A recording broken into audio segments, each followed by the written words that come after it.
Hello guys, welcome back to Gyani classes. मैं खान लेकर आया हूं आपके लिए कॉम्प्लेक्स कंपाउंड के अगले क्वेश्चंस के वीडियोस को। अगला क्वेश्चन कहने का मतलब है 2019 एंड 2017 के क्वेश्चन का एनालिसिस हम लोग यहां करेंगे। लेकिन मेरा आपसे एक पर्सनल रिक्वेस्ट ये है कि आप पहले 2022, 2021 एंड 2020 में जो क्वेश्चन पूछे गए हैं उसका आप एनालिसिस कर लो, तो ये आंसर आपके लिए हलवा पूरी हो जाएगा। हलवा पूरी कहने का मतलब है खाने वाला हलवा पूरी नहीं, बल्कि आसान हो जाएंगे। आपको करना क्या है, इस आई बटन को क्लिक करना है, उस वीडियो को पहले देख लेना, उसके बाद इस वीडियो को देखोगे तो आपको ज्यादा समझ में आएगा। और ज्यादा क्या, पूरा समझ में आएगा, वो भी 100%। और ये 100% को निभाते हैं 2019 के हम लोग क्वेश्चंस के ऊपर। 2019 में हम लोग देख रहे हैं कितने क्वेश्चन पूछे गए हैं, तो टोटल 4 क्वेश्चन पूछे गए हैं। और ये 4 क्वेश्चन का आप क्या करोगे कि सबसे पहले आप इसका स्क्रीनशॉट लोगे, वीडियो को पॉज करोगे, आंसर बनाओगे और फिर हम लोग मिलाते हैं आंसर 1 बाय 1। टिक टिक टिक टिक टिक, तो आंसर का टाइम खत्म। अब हम लोग आंसर की तरफ बढ़ते हैं, क्योंकि टिक टिक करना था तो आपको वीडियो को पॉज करना था। क्लियर?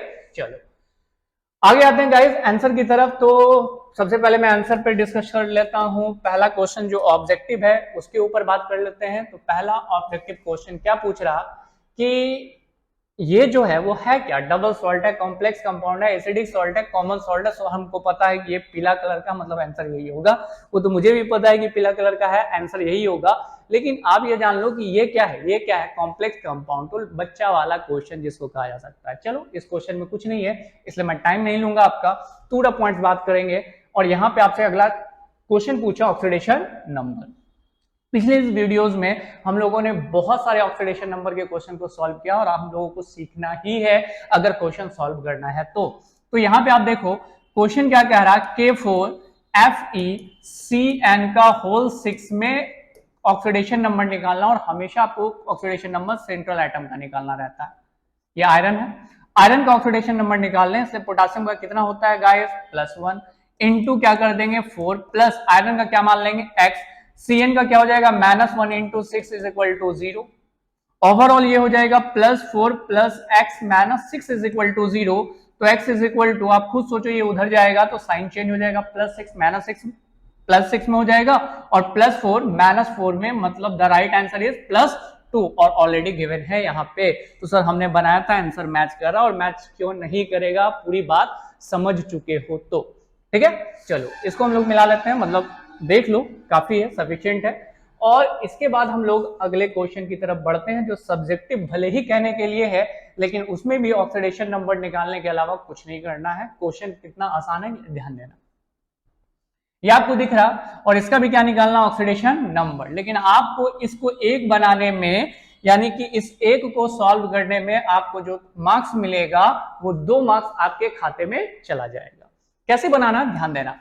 CuNH3 का whole 4 to the power 2 plus Cu, क्या बोलेंगे Cu को, x। NH3 का क्या लिखते हैं गाइस, 0। और ये 0 कहां से आएगा, तो याद करो, मैंने आपको एक चार्ट दिया था, आपने भले ही उस चार्ट को चार्ट समझ करके खा लिया होगा, लेकिन उस चार्ट को चार्ट समझ के नहीं खाना था, बल्कि उसको याद करना था। और याद कर लिए होते तो अभी ये क्वेश्चन आराम से सॉल्व हो गया होता। तो सर हमको याद है, हमने याद किया था, तो जिसको याद है उसका आंसर आ चुका है, x is equal to +2। +2 is the right answer. जैसे आपने +2 लिखा, ये आपका 2 मार्क्स आपके खाते में चला गया। गाइस आप इसका स्क्रीनशॉट ले लेंगे, ठीक है। चलो बहुत कम टाइम में ये क्वेश्चन सॉल्व होने वाला है, इसलिए ना, क्योंकि आप पहले ही सारा डिटेल पढ़ चुके हो हम लोगों के साथ 2022 एंड 2020 तक के क्वेश्चंस में। आज तो हम लोग बस उन सारे क्वेश्चन का एक रिवीजन करने जा रहे हैं कि कौन कौन सा क्वेश्चन है, आप बस प्रैक्टिस करो। Clear guys? चलो आंसर पहले आ गया, लेकिन क्वेश्चन भी तो समझ लो। मैंने आपको कई बार समझाया है, और आई होप सो कि 2 बार तो जरूर पिछले वाले वीडियोस में डिस्कशन हो चुका है कि name the element present in haemoglobin. Haemoglobin में कौन सा एलिमेंट होते हैं, तो आपको मैंने बताया था कि सेंटर पे यहाँ पे क्या होते हैं, आयरन। तो सर सबको मेंशन करना पड़ेगा ना, सबको मेंशन नहीं करना, आपको सिंगल एटम बताना है। जैसे मैंने लिखा है, the haemoglobin molecules are the example of. Haemoglobin molecules किसका एग्जांपल है, तो ऑब्वियसली एक कॉम्प्लेक्स कंपाउंड का in which core element is iron. इतना सा बात लिखना था। आपका नंबर कितना, 2। और ये बात तो आपको याद, पहले ही आपको याद है। अच्छा एक सवाल है कि अगर हीमोग्लोबिन है तो उसमें कोर एलिमेंट आयरन है, लेकिन क्लोरोफिल है तो उसमें कोर एलिमेंट कौन है? मैग्नीशियम। ये भी याद है ना? चलो याद होना चाहिए, क्योंकि याद से ही याद आएगा कि हमें करना क्या है। तो ये क्वेश्चन सॉल्व हुआ 2019। देखिए चुटकी बजाय आपका आंसर सॉल्व। चलते गाइस अगले क्वेश्चंस की तरफ। 2018 के क्वेश्चंस के ऊपर देखते हैं कितना क्वेश्चन पूछा गया। आई होप तो 3 क्वेश्चन है, और 3 क्वेश्चन में मजेदार क्वेश्चन सब है। आप देख लो ये 3 क्वेश्चन का क्या करोगे आप? स्क्रीनशॉट लोगे, वीडियो को पॉज करोगे, ट्राई करोगे, एंड देन हम लोग आंसर मिलाएंगे। आपका टाइम स्टार्ट होता है अब। टिक टिक टिक टिक टिक टिक टिक। तो टाइम को खत्म करो और अब 1 बाय 1 करके हम लोग आंसर मिलाते हैं। और ये आंसर में आप ध्यान दो, सबसे पहला जो क्वेश्चन क्या कह रहा है आपसे? Compound having tetrahedral geometry. आगे बढ़ जाएगा। चलो आगे बढ़ जाते हैं, और आगे बढ़ के ये हमारा क्वेश्चन पहला रहा 2022 में। जो सेकंड क्वेश्चन मैंने आपको बताया था NiCl4 to the power 2 minus, उसका मैंने 3 चीज आपको बोला था याद रखने के लिए कि जब आप बनाओगे तो उसका ऑक्सीडेशन नंबर याद रखना। क्या था ऑक्सीडेशन नंबर? +2। उसका हाइब्रिडाइजेशन याद रखना, हाइब्रिडाइजेशन क्या था? sp3। तीसरा चीज उसका शेप कैसा हो जाएगा? उसका शेप हो जाएगा टेट्राहेड्रल। और एक और चीज मैंने बताया था कि उसका क्या याद रखना कि वो कैसा होता है? पैरामैग्नेटिक। समझा वहां था, लेकिन अब जितने भी क्वेश्चन आ रहे हैं सारे में आप इसको लगाकर सॉल्व कर सकते हो। तो आपसे कह रहा है टेट्राहेड्रल ज्योमेट्री किसका होगा? तो आपको जवाब पहले से ही पता है कि जवाब होगा ए। याद आ रहा कुछ कुछ? हाँ सर याद तो आ रहा, बस उसी याद को यहाँ इस याद में समा दो, आंसर आपका बन गया। पहला क्वेश्चन आपका सॉल्व है गाइस।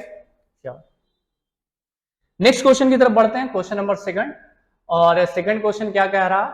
ये देख लो, यूपिक नेमिंग किसका? H2PtCl6। वैसे ऑब्जेक्टिव क्वेश्चन है, लेकिन आप देखो इसका आंसर कैसे बनेगा। H stand for the hydrogen.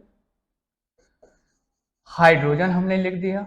Hydrogen के बाद आपको क्या लिखना है ना? ये नंबर लिखना है 6। 6 को हम क्या बोलते हैं? तो सर 6 बोलेंगे। नहीं 6 नहीं बोलेंगे, बल्कि यहां बोलेंगे हेक्सा। और इसके साथ कौन जुटा है? Chlorine. This is called chloro.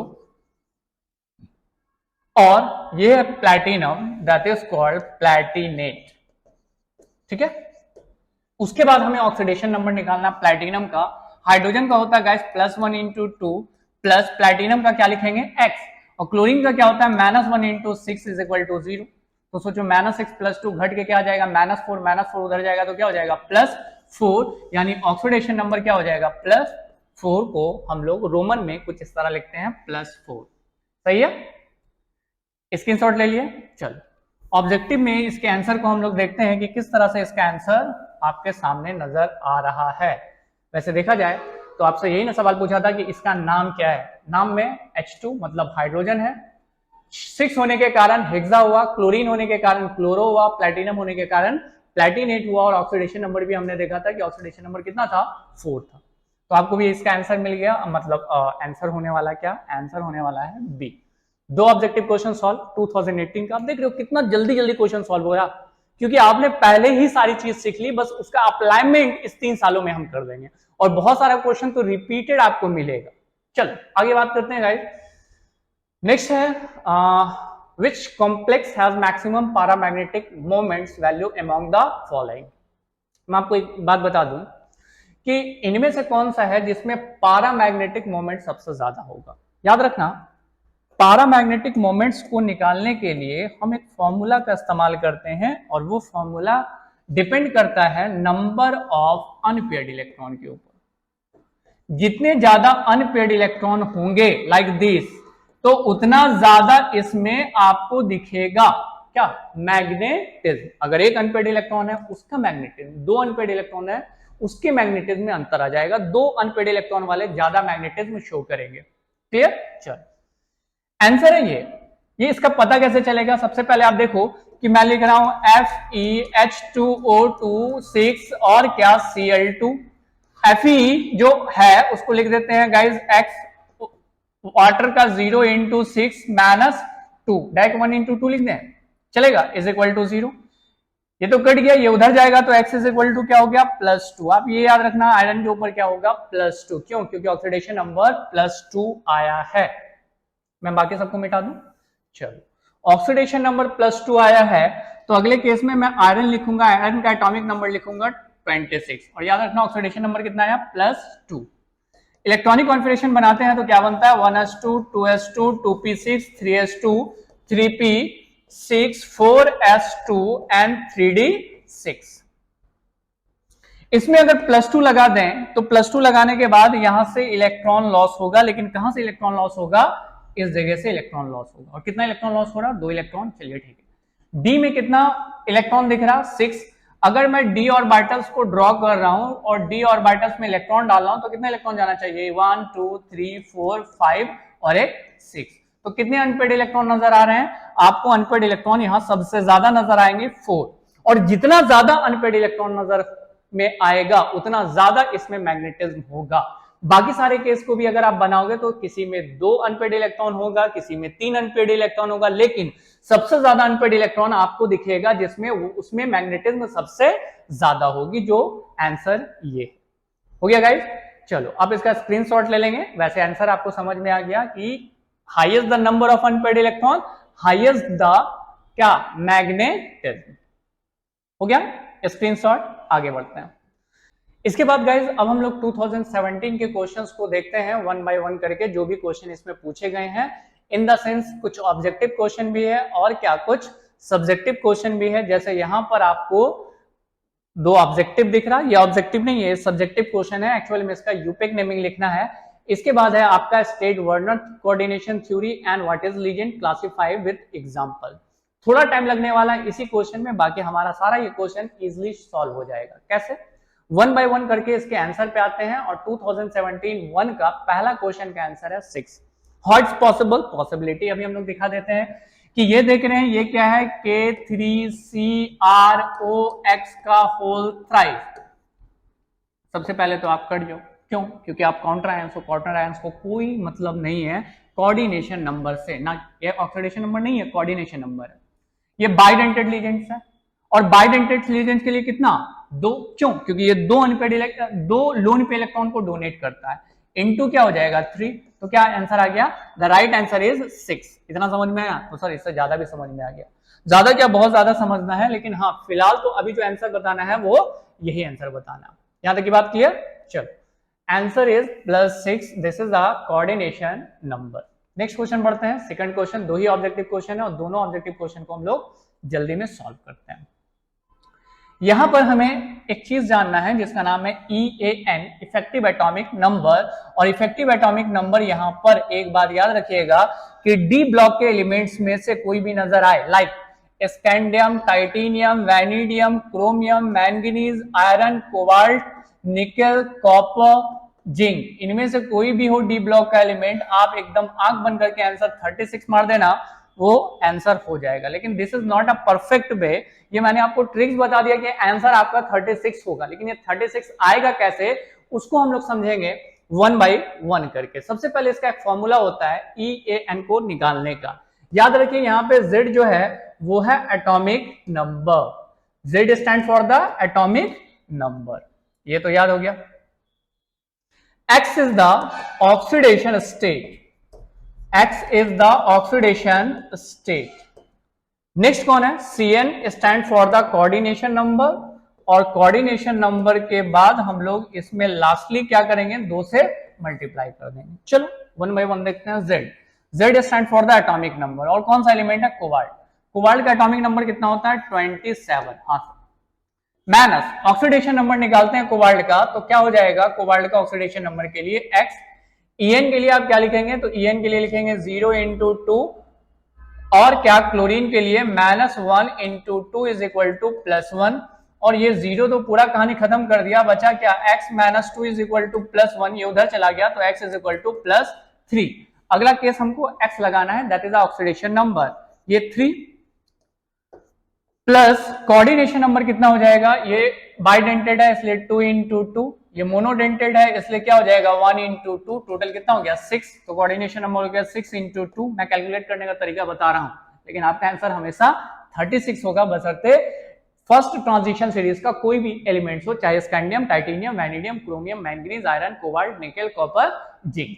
Clear. चलो इसे घटा देते हैं, क्या जाता है 24 and 6 2 12 and the right answer is 36। 6 मैंने कैलकुलेट करना भी आपको सिखा दिया कि किस तरह से आप कैलकुलेट करोगे। कैलकुलेट करने का तरीका होता है atomic number that is Z minus X oxidation number bracket में plus coordination number into 2। Calculate कर देना, आंसर 36 ही आएगा।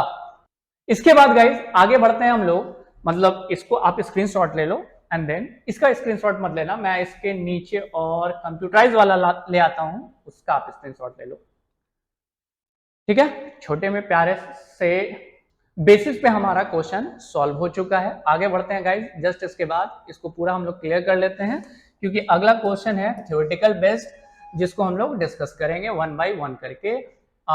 वो है यूपेक नेमिंग को लेकर के। ये आपसे 5 यूपेक नेमिंग बोला है कि चाहे तो 5 यूपेक नेमिंग लिख लो, या फिर दूसरा तरीका है वार्नर थ्योरी आप एक्सप्लेन कर दो, या फिर लीजेंड्स को, जो आपको अच्छा लगे वैसा काम करो, लेकिन मार्क्स आपको इसमें 5 मार्क्स मिलेंगे। कितने मार्क्स? 5 मार्क्स। 1 मार्क्स के लिए आपको एक क्वेश्चन सॉल्व करना होगा, वो भी सही। और सही क्वेश्चन सॉल्व करने के लिए आप ध्यान देना, ये जो पहला वाला आपको नजर आ रहा फर्स्ट वाला, इसका नाम हम सीख रहे हैं कैसे लिखना। ये K4 आपको दिख रहा, तो K4 को देखकर आप सबसे पहले इसको बोलोगे पोटेशियम। चलो मैंने कह दिया पोटेशियम। पोटेशियम का नाम कहने के बाद चलिए आपका नाम लिखा गया, आप हट जाइए। तो सर टेट्रा नहीं लिखेंगे, याद रख, लीजेंड्स में डाई ट्राई टेट्रा यूज होगा, इसमें नहीं। किसमें? काउंट्रायंस में। 6 को हम क्या लिखेंगे? 6 को लिखेंगे हेक्सा, और हेक्सा के बाद CN को क्या बोलते हैं? Cyano, hexa cyano. आयरन भी कह सकते हैं, या आयरन को हम लोग नाम दे सकते हैं गाइस फेरेट। यहां तक तो बात समझ में आ गई। बात रहा ऑक्सीडेशन नंबर, तो K4 FeCN का होल 6 ऑक्सीडेशन नंबर किसका निकालना? सेंट्रल एटम का। सेंट्रल एटम कौन है? आयरन। तो यहां पे लिख देंगे guys +1 into 4 plus x minus 1 into 6 is equal to 0। तो क्या लिखेंगे? Plus x minus 6 is equal to 0। x is equal to क्या हो जाएगा? +2। और +2 को रोमन में कैसे लिखिएगा? इस तरह लिखिएगा, जो यहां लिख दीजिए। और देखिए मैचिंग हो गया, नाम मैच कर रहा। मतलब बात आपको समझ में आई। नाम के लिए आपको इतना सा वर्ड का इस्तेमाल करना, आपका नाम खुद ब खुद लिखा जाएगा। सेकंड क्वेश्चन है जिसमें हम लिख रहे हैं NiCO का whole 4 oxidation number x plus 0 into 4 is equal to 0। Oxidation number 0। अब ये 0 वाले के लिए अगर मुझे नाम लिखना है, निकेल है, और यहां नंबर कितना है? बाहर तो कॉन्ट्रायंस है नहीं। जब कॉन्ट्रायंस नहीं है तो 4 को हम नाम देते हैं गाइस टेट्रा। CO को बोलते हैं कार्बोनाइल, टेट्रा कार्बोनाइल। और सेंट्रल मेटल एटम कौन है? Nickel, that is called निकलेट। Oxidation number अभी जस्ट मेरा आया था, क्या आया था? 0। बस इसी को हमने लगा दिया, हमारा यूपेक नेमिंग बन गया। थर्ड वाले केस को देखते हैं, फिर से प्लैटिनम का ऑक्सीडेशन नंबर निकालना है, तो क्या लिखेंगे? +1 इंटू 2 प्लस प्लैटिनम के लिए x, क्लोरीन के लिए -1 इंटू 6 इज इक्वल टू -4। तो क्या करते हैं? +2 plus x minus 6 is equal to -4। ऐसे केस में अगर मैं बात कर रहा हूं +2 और ये -6 कट के -4 बना देगा, -4 उधर जाएगा, +4 +4 -4 कट करके क्या बना दिया? 0। ओवरऑल ऑक्सीडेशन स्टेट इसका भी क्या हो गया? 0 हो गया। चलिए 0 तो हो गया। K को देख के आप क्या लिखेंगे? K को देख के लिखेंगे पोटेशियम। चलिए ठीक है, उसमें बाई ट्राई टेट्रा नहीं लिखना, बाहर वाले कॉन्ट्रायंस जो ब्रैकेट के बाहर हो उसमें कितना नंबर है उससे आपको कोई लेना देना नहीं है। 4 रहे, 2 रहे, 1 रहे, बस पोटेशियम को पोटेशियम लिखना। लिख दिए। पोटेशियम के बाद ये नंबर लिखना है, ठीक है, दैट इज कॉल्ड हेक्सा। और क्लोरीन है इसलिए हम लिखेंगे इसको क्या? क्लोरो। और इसके साथ कौन जुटा हुआ है? That is called platinum. और प्लैटिनम को कैसे लिखेंगे? प्लैटिनेट। देख लो कैसे, यहां पे आपको आंसर दिख जाएगा। इसको मैं मिटा देता हूं, ये तो समझाने के लिए आपको था, ठीक है। क्या कह रहा? K2PtCl6 to the power 4 minus, तो इसको हम लोग कह सकते हैं पोटेशियम हेक्साक्लोरो प्लैटिनेट। और ऑक्सीडेशन नंबर कितना? 0। नेक्स्ट क्वेश्चन पे आते हैं। नेक्स्ट क्वेश्चन में फिर से आप ऑक्सीडेशन नंबर निकालोगे। ऑब्वियसली NH3 का क्या होता है? 0 इंटू 3 इज इक्वल टू 0। तो ऑक्सीडेशन नंबर 0। जरूरत पड़ रही है ऑक्सीडेशन नंबर की। आते हैं नाम में, 3 को आप क्या बोलोगे? ट्राई। और ट्राई को, अमोनिया को हम लोग लिखते हैं यहाँ एमाइन। जैसे वाटर का नाम यहाँ पे H2O का नाम हो जाएगा एक्वा, ठीक है, वैसे यहां हो जाएगा एमाइन। और ये CO को क्या बोलते हैं? CO को बोलते हैं गाइस कोबाल्ट। सही है। लास्ट क्वेश्चन इससे रिलेटेड जो पूछा गया है वो क्या है? इस केस में अगर मैं बात करूं तो यहां पे आप देखो कोबाल्ट सेंट्रल एटम है और आयरन जो है वो एज यूजुअल काउंटर आयंस है, और उसमें एक रहे दो रहे उससे हमें कोई लेना देना नहीं है, मैंने आयरन नाम लिख दिया। सही है। आयरन के बाद आप क्या करोगे, ये 6 नंबर देखकर लिखोगे हेक्सासाइनो, लिख दिया, और हेक्सासाइनो के बाद कोबाल्ट लिखा। ठीक है, एक मिनट कोबाल्ट है ना, क्वेश्चन क्या हो गया, CO, कोबालेट लिखाएगा। ठीक है, कोबालेट ऑक्सीडेशन नंबर इसका कितना है, 2 है तो 2 लिखाएगा, बस वहां फेरेट की जगह पे आप कोबालेट कर देना। ठीक है, कोबाल्ट को कोबालेट कहते हैं।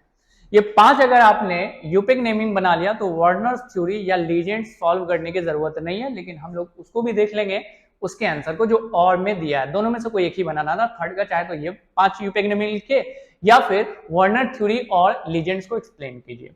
इसका आप स्क्रीनशॉट ले लो। चलो आज का लास्ट क्वेश्चन, मतलब जिसमें 2 चीज हम लोगों को सॉल्व करना है, तब उसमें 5 मार्क्स देगा। पहला कहता है वार्नर कोऑर्डिनेशन थ्योरी, दूसरा इसी में मतलब सेकंड जो पहलू हमको मेंशन करना वो लीजेंड्स को और लीजेंड्स को क्लासिफाइड करना। देखा जाए गाइस, यहां पे अगर मैं बात करूं वार्नर्स कोऑर्डिनेशन थ्योरी क्या कहता है, कहता है कि coordination compounds metal possesses 2 kinds of valencies, यानी कि जो कॉम्प्लेक्स कंपाउंड होंगे उसके पास 2 तरह की वैलेंसी होगी, एक वैलेंसी जो प्राइमरी वैलेंसी कहलाएगी और दूसरा जो सेकेंडरी वैलेंसी कहलाएगी। ये किसने कहा था, वार्नर साहब ने कहा था। कहता है प्राइमरी वैलेंसीज जो है वो आयोनाइजेबल होता है और सेकेंडरी वैलेंसीज जो होगी वो नॉन आयोनाइजेबल होगी इन द फॉर्म ऑफ क्या, in the form of neutral ions. They secondary valency equal to the coordination number. मैं आपको कैसे समझाऊं, ऐसे समझा देता हूं। ये है FeCN का होल 6 टू दी पावर क्या 4+। अब मैं आपसे कहूं बहुत मुश्किल सा सवाल कि बेटा ये बताओ हमें कि इसमें प्राइमरी वैलेंसी कौन है और सेकेंडरी वैलेंसी कौन है। ये आपको नजर आ रहा 4+, ये प्राइमरी वैलेंसी और ये 6 सेकेंडरी वैलेंसी। कहानी खत्म। यहां 2 नंबर आपको दिखेगा, ये आयोनाइज्ड नंबर है, ये है प्राइमरी वैलेंसी और ये है जिसको कहेंगे सेकेंडरी वैलेंसी। इसी बात को वार्नर साहब ने एक्सप्लेन किया था, आप देख लो वही लाइन लिखा हुआ। और आगे इसके बाद क्या कहता है कि ये जो 4+ है ये 4+ नहीं भी हो सकता है, इसके जगह पे आपका Cl4 भी हो सकता है। एक क्लोरीन के ऊपर एक माइनस इंटू 4 तो क्या हो जाएगा -4 जो न्यूट्रलाइज कर रहा होगा किसको, अगले +4 को, तो इसको भी आप प्राइमरी वैलेंसी ही कंसीडर करोगे। चलो ठीक है, कर लेंगे सर, क्या कर लेना है, कर लेना है आंसर। अगला क्वेश्चन कहता है व्हाट आर लीजेंड्स। लीजेंड्स क्या है, क्लासिफाई देम विथ एग्जांपल, मतलब लीजेंड्स क्या है उसको क्लासिफाइड भी करना। कहता डोनर एटम मॉलिक्यूल्स और ions which donate a pair of electron to metal atom और ions to form a coordination bond with it is are called ligands. Ligands are Lewis base. मैंने आपको कहा था कि लीजेंड्स वो होता है जो अपने एक लोन पे इलेक्ट्रॉन को डोनेट कर सकता है या करता है, वैसे को क्या बोलेंगे, लीजेंड्स बोलेंगे। लीजेंड्स का क्लासिफिकेशन क्या है, क्लासिफिकेशन है यूनिडेंटेड, बाइडेंटेड और पॉलीडेंटेड। यूनिडेंटेड वो होगा जो अपने एक लोन पे इलेक्ट्रॉन को डोनेट कर सकता है, that is called unidentate. Bidentate क्या होगा, जो 2 लोन पे इलेक्ट्रॉन को डोनेट कर सकता है, दैट इज कॉल्ड बाइडेंटेड। और पॉलीडेंटेड मतलब जो 2 से ज्यादा लोन पे इलेक्ट्रॉन डोनेट कर सकता है, और ऐसा एक ही एग्जांपल है जिसका नाम है EDTA। वैसे देखा जाए तो EDTA का फुल फॉर्म होता है ethylene diamine tetra acetic acid. वो 4 लोन पेयर इलेक्ट्रॉन एक डोनेट करता है, इस कारण उसको पॉलीडेंटेड कहते हैं। लेकिन बाइडेंटेड में हमारे पास 2 एग्जांपल है, इथेन 1,2 डाइएमाइन और दूसरा ऑक्जेलेट आयंस। ये दोनों के दोनों बाइडेंटेड के कैटेगरीज में आते हैं और बाकी सारे एग्जांपल किसमें आ जाते हैं, मोनोडेंटेड में। तो गाइस मैं आपको क्या बताऊं कि आपके लिए ये सारे क्वेश्चन बोर्ड के लिए काफी इंपॉर्टेंट है, क्योंकि अगर आप इन सारे क्वेश्चन का प्रैक्टिस किए रहोगे तो बोर्ड में इसी से रिलेटेड ही क्वेश्चन आएंगे, ये मेरा वादा है आपसे।